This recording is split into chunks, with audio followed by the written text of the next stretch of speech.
मीरपुर नाम के शहर में तेजस अपनी पत्नी नीरू के साथ रहता था। पति पत्नी दोनों ही नौकरी करते थे। एक दिन तेजस गांव अपनी माँ के पास फोन करता है। हेलो, प्रणाम माँ।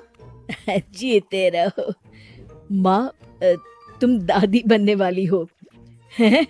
अरे वाह, ठीक है बेटा, मैं कल ही आती हूँ। जब माँ जी शहर पहुंची तो बेटी बहू ने बहुत अच्छे से स्वागत किया। लीजिए माँ जी, चाय। अरे गर्मा गर्म पकोड़े ले आओ माँ के लिए। नीरू रसोई में गई और 2 मिनट में ही पकोड़े ले आई। जी, ये लीजिए। बहू जादू से बनाए हैं क्या? अभी तो रसोई में गई थी। यमी। माँ जी, शीला रसोई में पकोड़े तल रही है, मैं बस लेकर आई। हे भगवान, मेरा धर्म भ्रष्ट कर दिया तूने। अब तो गंगा जल से शुद्धिकरण करना होगा। दूसरे दिन, माँ जी मैंने नाश्ता बना दिया है, ऑफिस जा रही हूँ। पर अभी तो घर का सारा काम पड़ा है। शीला आती ही होगी, झाड़ू पोछा बर्तन कपड़े वो सब कर लेगी। हमारे जमाने में घर का सारा काम हम ही करते थे। जी माँ जी, आप बहुत होशियार हैं, मैं घर ऑफिस दोनों नहीं संभाल पाती।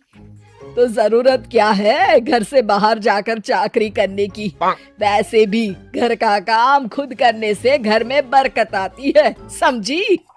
पर माँ जी। पर वर कुछ नहीं, इस महीने की पगार मिले फिर ऑफिस बंद है। हाँ। रात को नीरू तेजस से कहती है, सुनिए जी, माँ जी बोल रही थी कि मैं नौकरी छोड़ दूं। वैसे ठीक ही तो है, अभी तुम्हें आराम की जरूरत है।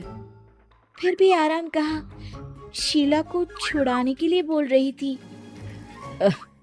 तो अब 24 घंटे में इतना काम तो कर ही सकती हो। पर जॉब पसंद है मुझे, घर पर मन नहीं लगेगा। अगले दिन जब दोनों ऑफिस के लिए निकल रहे थे, मेरी तो कोई कीमत ही नहीं है इस घर में। माँ जी, आजकल महंगाई बहुत है, रहन सहन भी बदल गया है, दोनों नौकरी करते हैं तभी ठीक रहता है। अच्छा, तू कहना क्या चाहती है?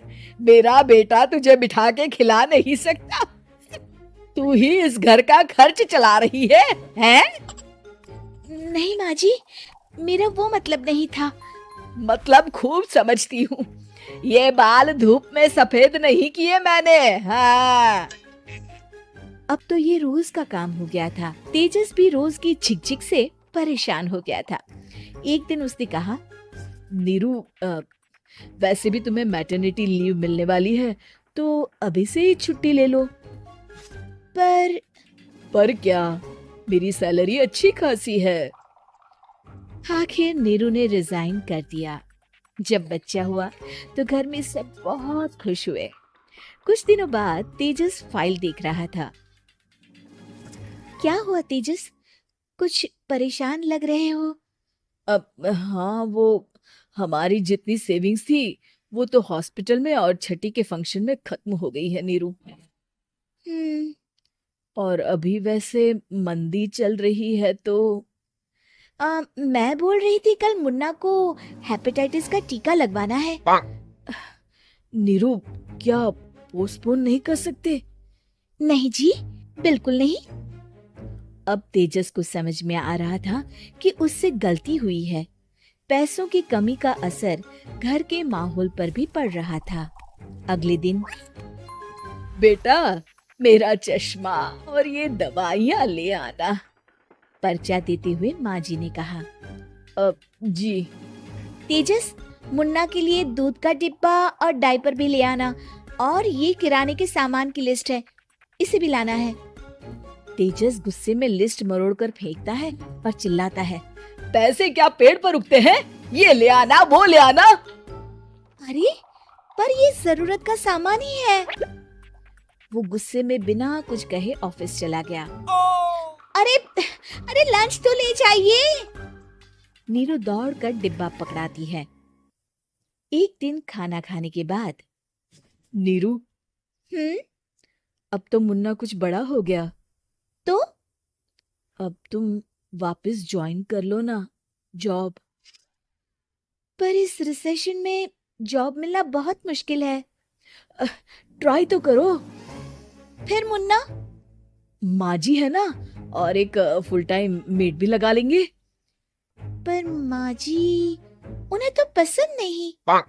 तभी माँ जी वहां आ जाती है और प्यार से नीरू के सर पर हाथ फेरते हुए बोलती है, अब मेरी समझ में आ गया बहू, पहले के और अब के समय में अंतर है।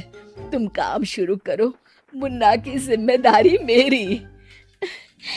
मेरी प्यारी माँ जी, ये कहकर नीरू उनके गले लग गई। शिक्षा, परिवर्तन संसार का नियम है, हमें भी समय के साथ चलना चाहिए। उम्मीद है कि आपको हमारी ये कहानी पसंद आई होगी। कृपया हमारे चैनल को सब्सक्राइब करें और सभी अपडेट्स के लिए बेल आइकन जरूर क्लिक करें। और हाँ, वीडियो लाइक और शेयर करना मत भूलिएगा। Bye bye.